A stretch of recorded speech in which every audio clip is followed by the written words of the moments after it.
नमस्कार दोस्तों, जीके और जीएस के प्रैक्टिस सेट 25 में आप सभी का स्वागत है। दोस्तों ये वीडियो सभी के लिए इंपॉर्टेंट होगा जो भी स्टूडेंट किसी भी एग्जाम की तैयारी कर रहा हो, जिसमें दोस्तों जनरल अवेयरनेस और जनरल साइंस से रिलेटेड क्वेश्चंस आते हैं, उन सभी के लिए इंपॉर्टेंट होने वाला है। तो दोस्तों देरी न करते हुए चलिए क्वेश्चंस को शुरू करते हैं। सबसे पहला क्वेश्चन है दोस्तों, स्पीड पोस्ट पुस्तक के लेखक कौन है? स्पीड पोस्ट पुस्तक के लेखक कौन है?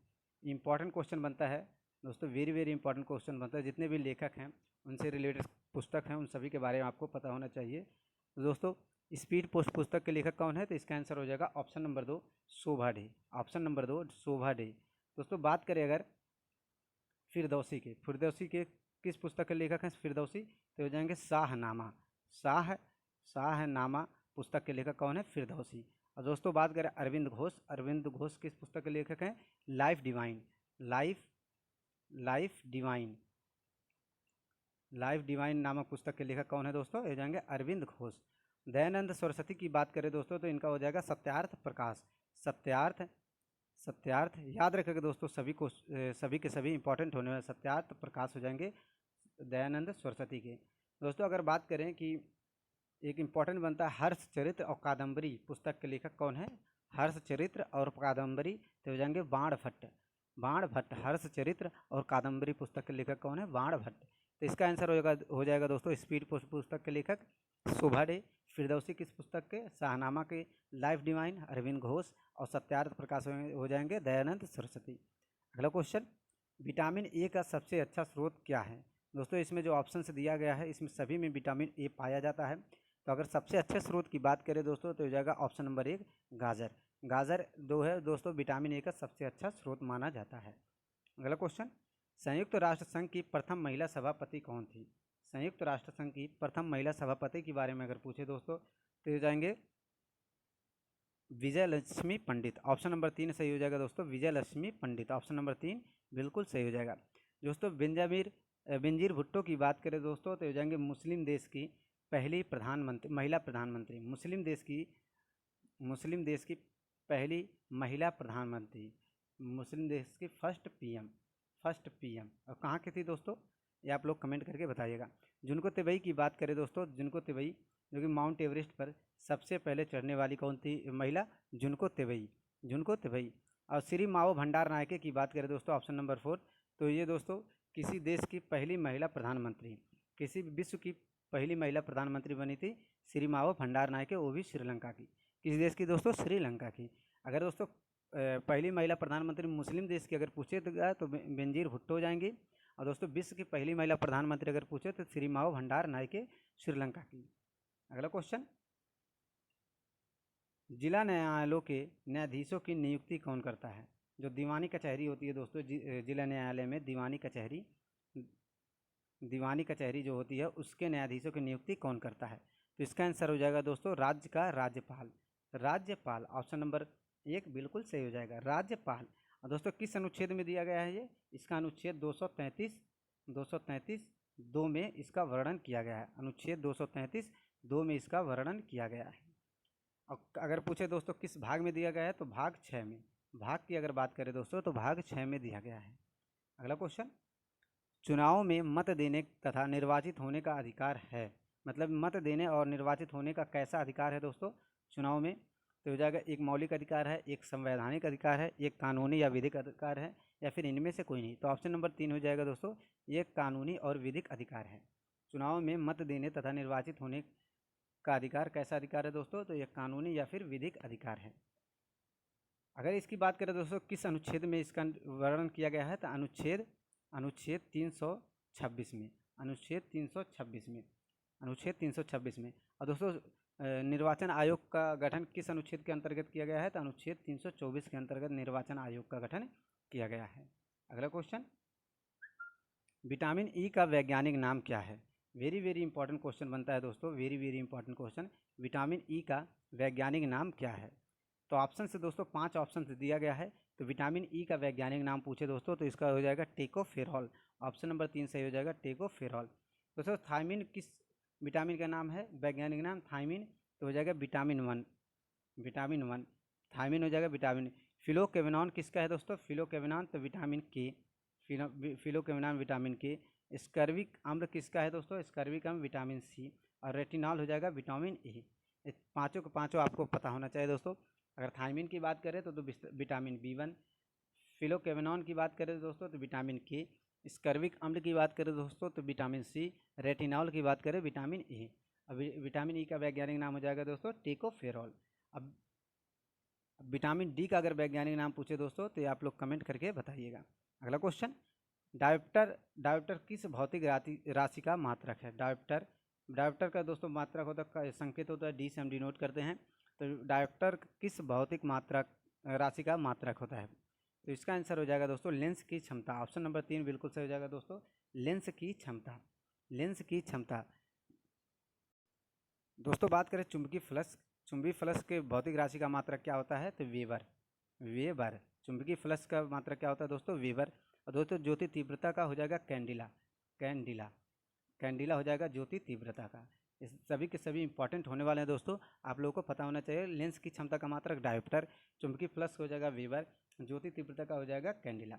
अगला क्वेश्चन, तृतीय बौद्ध संगति कब और किसके शासनकाल में हुआ? दोस्तों जितने चारों बौद्ध संगति होते हैं, चार, और चारों के चारों इंपॉर्टेंट होते हैं। तो दोस्तों अगर बात करें तृतीय बौद्ध संगति कब और किसके शासनकाल में होता है, दोस्तों पर्टिकुलर क्वेश्चन से ऑब्जेक्टिव में MCQ में पूछा जाता है कि तृतीय बौद्ध संगति किसके शासनकाल में हुआ, केवल शासनकाल की पूछता है। कभी कभी दोस्तों इसका डेट या फिर ईस्वी के बारे में पूछता है, कभी कभी उसके जगह के बारे में पूछता है। तो इस क्वेश्चन में हमने दोस्तों ईस्वी से लेकर जगह और शासनकाल के किसके शासनकाल में हुआ उन सभी के बारे में डिस्कस किए हैं। तो तृतीय बौद्ध संगति के बारे में पूछे दोस्तों तो ऑप्शन नंबर 3 हो जाएगा 255 ईस्वी पूर्व होता है पाटलिपुत्र और अशोक के शासनकाल में। अगर दोस्तों प्रथम बौद्ध संगति की बात करें तो हो जाएगा 483 ईस्वी पूर्व राजगिरी में होता है दोस्तों, अजातशत्रु के शासनकाल में। दोस्तों आप इसका स्क्रीनशॉट ले लीजिएगा या फिर इसको आप नोट कर लीजिएगा, बहुत ही इंपॉर्टेंट क्वेश्चन होने वाला है। दोस्तों द्वितीय बौद्ध संगति की बात करें तो हो जाएगा 383 ईस्वी पूर्व, वैशाली में होता है कालाशोक के शासनकाल में। चतुर्थ बौद्ध संगति हो जाएगा, या तो अगर आप बात करें दोस्तों प्रथम संवत में या फिर 72 ईस्वी पूर्व कुंडल वन में होता है कनिष्क के शासनकाल में। दोस्तों चारों के चारों बहुत ही इंपॉर्टेंट होने वाले हैं, आप लोग स्क्रीनशॉट ले लीजिएगा या फिर इसको नोट कर लीजिएगा। अगला क्वेश्चन, कुष्ठ रोग किसके कारण होता है? कुष्ठ रोग किसके कारण होता है? दोस्तों ये विषाणु जनित रोग, जीवाणु जनित रोग या फिर फफूंद से जो भी रोग होते हैं वो सभी आप ये इंपॉर्टेंट होते हैं, क्योंकि दोस्तों लगभग सभी एग्जाम में एक ना एक क्वेश्चन आपको देखने मिल जाता है। विषाणु जनित रोग कौन सा है, जीवाणु जनित रोग कौन सा है, फफूंद से होने वाला रोग कौन सा है। तो कुष्ठ रोग किससा है दोस्तों? तो कुष्ठ रोग की बात करें तो हो जाएगा जीवाणु जनित रोग है। कुष्ठ रोग जीवाणु जनित रोग है। और दोस्तों अगर बात करें विषाणु से कौन कौन सा रोग होता है, तो विषाणु से हो जाएगा हैजा दोस्तों, विषाणु से हैजा टाइफाइड। आप लोग नोट कर लीजिएगा, हम बोल रहे हैं दोस्तों हैजा होता है, टाइफाइड होता है, टिटेनस होता है, काली खांसी होता है। ये सभी जो होते हैं दोस्तों ये सभी जीवाणु से होते हैं, विषाणु से नहीं होता है दोस्तों। आपसे देखिएगा कुष्ठ रोग किसके कारण होता है? जीवाणु के कारण। और जीवाणु के कारण और कौन कौन से रोग होते हैं? जैसे होता है हैजा होता है, टाइफाइड होता है, टिटेनस होता है, काली खांसी होता है। ये सभी चारों पांचों रोग होते हैं जीवाणु के कारण। अगर दोस्तों बात करें विषाणु से दोस्तों एड्स होता है, जैसे मान लीजिए एड्स होता है, चेचक होता है दोस्तों, ट्रेकोमा रोग होता है, पीलिया होता है, आँख में सूजन होता है। ये सभी होता है दोस्तों विषाणु के कारण। अब फफूंद रोग से होता है दोस्तों, जैसे दाद हुआ, खाज हुआ, खुजली हुआ, दमा हुआ, गंजापन हुआ, ये सब होता है फफूंद से। फिर से देखिएगा दोस्तों, कुष्ठ रोग होता है जीवाणु के कारण। और रोग अगर पूछे बात दोस्तों, हैजा होता है, टाइफाइड होता है, टिटनेस होता है, काली खांसी होता है। अगर विषाणु से पूछे दोस्तों, एड्स हुआ, चेचक हुआ, ट्रेकोमा हुआ, पीलिया हुआ, ये सब होता है विषाणु से। फफूंद से होता है दोस्तों दाद, खाज, खुजली, गंजापन और दोस्तों दमा, ये सभी होते हैं फफूंद से। अगला क्वेश्चन, डायनामाइट का आविष्कार किसने किया था? दोस्तों डायनामाइट का आविष्कार अगर पूछे तो किसने किया था, तो इसका आंसर हो जाएगा दोस्तों ऑप्शन नंबर 3 हो जाएगा दोस्तों अल्फ्रेड नोबेल। और डायनामाइट का आविष्कार किया था दोस्तों अल्फ्रेड नोबेल। ऑप्शन नंबर 3 सही हो जाएगा। दोस्तों अगर बात करें बेंजामिन फ्रैंकलिन ने किस चीज़ का आविष्कार किया था, तो हो जाएगा विद्युत आवेश का आविष्कार किया था बेंजामिन फ्रैंकलिन ने। आवेश का आविष्कार किया था बेंजामिन फ्रैंकलिन ने। अल्बर्ट आइंस्टीन की बात करें दोस्तों तो सापेक्ष का सिद्धांत दिया था, सापेक्ष सिद्धांत दिया था अल्बर्ट आइंस्टीन ने। आर्किमिडीज ने किसके दिया था दोस्तों? तो आर्किमिडीज ने का सिद्धांत होता है उत्प्लावनवाद का सिद्धांत, उत्प्लावन का सिद्धांत दिया था आर्किमिडीज ने। ये सभी के सभी आप लोगों को पता होना चाहिए। अगला क्वेश्चन, थैलोफाइटा संघ के अंतर्गत शामिल नहीं है। ये शामिल नहीं है पूछा गया दोस्तों, थैलोफाइटा के अंतर्गत कौन सा शामिल नहीं है? तो थैलोफाइटा में दोस्तों शैवाल आता है, कवक आता है, लाइकेंस भी आता है, स्फेगमन नहीं आता है दोस्तों। स्फेगमन थैलोफाइटा के अंतर्गत नहीं आता है। थैलोफाइटा में वो आते हैं दोस्तों जिसका हृदय, मस्तिष्क, प्रेम मस्तिष्क ये सब अलग नहीं होते, जैसे शैवाल जो एक काई होता है दोस्तों, ये सब आते हैं थैलोफाइटा के संघ के अंतर्गत। अगला क्वेश्चन, असुमेलित को पहचानिए। बहुत ही इंपॉर्टेंट क्वेश्चन बनता है दोस्तों, वेरी वेरी इंपॉर्टेंट। असुमेलित को पहचानिए दोस्तों। जैसे पेनिसिलिन की खोज किसने किया था? तो अलेक्जेंडर फ्लेमिंग ने, ये तो सही है। चेचक का टीका का खोज किसने किया था? एडवर्ड फ्लेमिंग ने, ये भी बिल्कुल सही है। पोलियो के टीका का खोज किसने किया था? जॉन साल्क ने, ये भी बिल्कुल सही है। तो विषाणु की खोज किसने किया था? ये दोस्तों गलत है। मतलब इस क्वेश्चन का आंसर हो जाएगा दोस्तों ऑप्शन नंबर 4, असुमेलित को पहचानिए। विषाणु की खोज किसने किया था दोस्तों? इवानो वास्की ने, इवानो वास्की ने, याद रखेगा दोस्तों, इवानो वास्की ने। चेचक के टीके की खोज किया था दोस्तों एडवर्ड फ्लेमिंग ने। पोलियो के टीका जॉनसन साल्क ने। पेनिसिलिन अलेक्जेंडर फ्लेमिंग ने। दोस्तों अगर बात करें विलियम हार्वे ने किस चीज़ की खोज किया था? विलियम हार्वे ने तो जाएंगे रक्त परिसंचरण तंत्र का, रक्त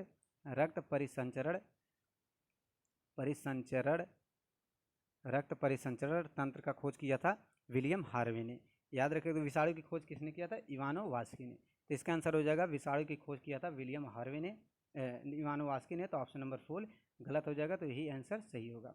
अगला क्वेश्चन, भारत में राष्ट्रीय आय की गणना किसके द्वारा किया जाता है? बहुत ही आसान क्वेश्चन है दोस्तों और उतना ही इंपॉर्टेंट क्वेश्चन है। भारत में राष्ट्रीय आय की गणना किसके द्वारा किया जाता है? तो इसका आंसर हो जाएगा दोस्तों केंद्रीय सांख्यिकी कार्यालय द्वारा, CSO, सेंट्रल स्टैटिस्टिकल ऑर्गेनाइजेशन के द्वारा भारत में राष्ट्रीय आय की गणना किया जाता है। इसकी स्थापना कब होती है दोस्तों? इसकी स्थापना की बात करें तो होता है 2 मई 1951 को, 2 मई 1951 को इसकी स्थापना होती है, 2 मई 1951 को। अगला क्वेश्चन, ब्याज की दोस्तों क्वेश्चन से ब्याज की वह दर होगा दोस्तों, वेदर नहीं, ब्याज की वह दर जिस पर भारतीय रिजर्व बैंक वाणिज्य बैंकों को ऋण देता है क्या कहलाता है? जिस पर भारतीय रिजर्व बैंक अलग बैंकों को ऋण देता है उसको क्या कहलाता है दोस्तों? उसको बोला जाता है रेपो रेट, उसको रेपो रेट ऑप्शन नंबर 1 बोला जाता है दोस्तों। रिवर्स रेपो रेट क्या होता है? अगर दोस्तों ये वाणिज्य बैंक अगर इसमें अपना पैसा जमा करते हैं, भारतीय रिजर्व बैंक को पैसा जमा करते हैं दोस्तों, उसमें पैसा कुछ दिनों के लिए जमा करते हैं तो रिवर्स रेपो, उससे जो इंटरेस्ट मिलता है उसको रिवर्स रेपो रेट कहा जाता है। अगला क्वेश्चन, विश्व में दूसरा सबसे ऊंचा पर्वत शिखर निम्नलिखित में से कौन सा है? विश्व का सबसे ऊंचा पर्वत शिखर निम्नलिखित में से कौन सा है? तो इसका आंसर हो जाएगा दोस्तों गार्डविन आस्टिन, जिसे केटू पर्वत के नाम से जाना जाता है। ये दोस्तों अपने भारत में स्थित है। अब भारत में स्थित है दोस्तों, अगर किस पर्वत श्रेणी में अगर पूछे दोस्तों किस पर्वत श्रेणी में स्थित है तो हो जाएगा काराकोरम पर्वत श्रेणी में स्थित है गार्डविन आस्टिन, जिसे केटू कहा जाता है। अगला क्वेश्चन, अभिनव भारत पत्रिका के संस्थापक कौन थे? दोस्तों पिछले वाले क्वेश्चन की अगर ऊंचाई की बात करें तो गार्डविन आस्टिन पर्वत की ऊंचाई कितनी है? तो हो जाएगा 8,611 मीटर, 8,611 मीटर। और सबसे ऊंचा है माउंट एवरेस्ट, जिसके 8,848 मीटर और कहीं कहीं पर 8,850 मीटर देखने को मिल जाएगा। अगला क्वेश्चन है दोस्तों, अभिनव भारत पत्रिका के संस्थापक कौन थे? अभिनव भारत पत्रिका के संस्थापक कौन थे? तो इसका आंसर हो जाएगा दोस्तों V D Savarkar, option number 1 बिल्कुल सही हो जाएगा दोस्तों। अभिनव भारत पत्रिका के संस्थापक कौन थे? वी.डी. सावरकर। दोस्तों मोतीलाल नेहरू की बात करें दोस्तों तो स्वराज पार्टी की स्थापना किसने किया था? स्वराज पार्टी की स्थापना मोतीलाल नेहरू और चित्तरंजन दास ने, मोतीलाल नेहरू और सी आर दास ने। याद रखिएगा दोस्तों, स्वराज पार्टी की स्थापना किया था? मोतीलाल नेहरू और स्वराज चित्तरंजन दास ने। दयानंद सरस्वती की बात करें दोस्तों तो इन्होंने दोस्तों आर्य समाज की स्थापना किया था। आर्य समाज की स्थापना किसने किया था? दयानंद सरस्वती ने। रास बिहारी बोस की बात करें दोस्तों तो रास बिहारी बोस ने दोस्तों आज़ाद हिंद फौज की स्थापना किया था। आज़ाद हिंद फौज की स्थापना किसने किया था दोस्तों? रास बिहारी बोस ने आज़ाद हिंद फौज की। दोस्तों विलियम जोन्स ने किस संगठन का दोस्तों स्थापना किया था? विलियम जोन्स ने किस संगठन का स्थापना किया था? ये आप लोग कमेंट करके जरूर बताइएगा। अगला क्वेश्चन, दम्फा टाइगर रिजर्व किस राज्य में स्थित है? दम्फा टाइगर रिजर्व किस राज्य में स्थित है? बहुत इंपॉर्टेंट क्वेश्चन बनता है दोस्तों टाइगर रिजर्व से रिलेटेड। दोस्तों सबसे ज़्यादा टाइगर रिजर्व की बात करें दोस्तों तो हो जाएगा मध्य प्रदेश में, एमपी में है। सबसे ज़्यादा टाइगर रिजर्व कौन सा है दोस्तों, किस राज्य में है? एमपी में। दम्फा टाइगर रिजर्व कहाँ पर स्थित है दोस्तों? तो इसका आंसर हो जाएगा मिजोरम में। ऑप्शन नंबर 4 बिल्कुल सही हो जाएगा, मिजोरम में। दम्फा टाइगर रिजर्व मिजोरम में। गुजरात की बात करें दोस्तों तो गुजरात में कौन सा है दोस्तों? तो गिर राष्ट्रीय उद्यान। गिर राष्ट्रीय उद्यान है गुजरात में। असम की बात करें दोस्तों तो जिम कार्बेट नहीं, असम में है दोस्तों काजीरंगा। काजीरंगा काजीरंगा राष्ट्रीय उद्यान है दोस्तों असम में। काजीरंगा असम में। उत्तराखंड की बात करें तो दोस्तों तो जगह Jim Corbett National Park. Jim Corbett National Park Uttarakhand में है और दोस्तों असम में है काजीरंगा और गुजरात में है गिर राष्ट्रीय उद्यान। दम्पा टाइगर रिजर्व है मिजोरम में। अगला क्वेश्चन, दक्षिणी गोलार्ध में वर्ष का सबसे छोटा दिन कब होता है? दक्षिणी गोलार्ध की बात किया गया है दोस्तों, उत्तरी गोलार्ध की बात नहीं किया गया। दक्षिणी गोलार्ध में सबसे छोटा दिन होता है दोस्तों 21 जून को। 21 जून को दोस्तों। अगर उत्तरी गोलार्ध में अगर पूछे सबसे छोटा दिन तो हो जाएगा 22 दिसंबर को। उत्तरी गोलार्ध में उत्तरी गोलार्ध में उत्तरी गोलार्ध में सबसे छोटा दिन होता है 22 दिसंबर को। सबसे बड़ा दिन होता है 21 जून को उत्तरी गोलार्ध में, और सबसे छोटा दिन होता है दक्षिणी गोलार्ध में दोस्तों 22 दिसंबर को। सबसे बड़ा दिन 22 दिसंबर को दक्षिणी गोलार्ध में सबसे बड़ा दिन होता है और सबसे छोटा दिन होता है उत्तरी गोलार्ध में। दोस्तों रिवर्स होता है। अगला क्वेश्चन, चालुक्यों की राजधानी कहाँ थी? दोस्तों चालुक्यों की राजधानी अगर पूछे तो बहुत ही आसान क्वेश्चन है दोस्तों, वातापी। चालुक्यों की राजधानी कहाँ थी दोस्तों? वातापी। बस दोस्तों आज के लिए इतना ही। उम्मीद करता हूँ दोस्तों वीडियो पसंद आई हो। वीडियो पसंद आए तो दोस्तों चैनल को सब्सक्राइब करिएगा, वीडियो को लाइक करिएगा, एक शेयर जरूर कर दीजिएगा।